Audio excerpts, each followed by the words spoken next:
Okay, nalinisan, nahugasan, natanggalan ng mga mga trinkiking. Asin.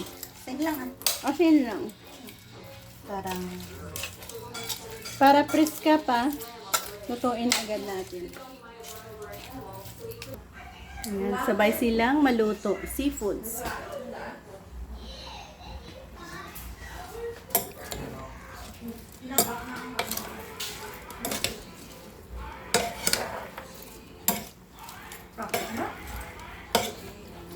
Yan pala itong taklob na walang good. Ano ba? Magyagi kang good. Ang gawin nito to.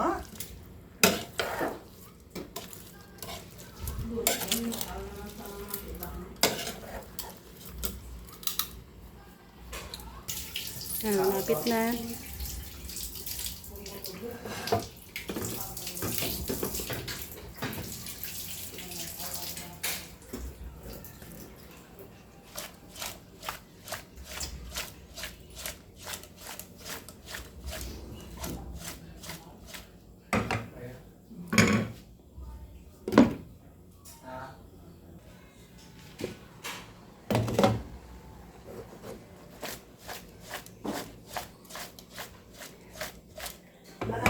So yan, para maiwasan nating ma-overcook yan ang ating ginagawa.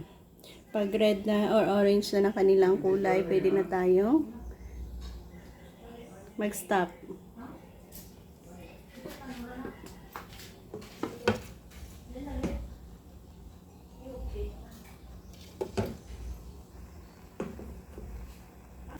Yan, dito na ako mag-end. Thank you for joining me. So yan lang ang ating paraan ng pagluluto ng ating seafoods na ito.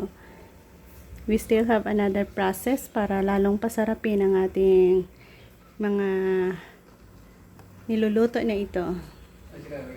Pwede nating lagyan ng buttered shrimp.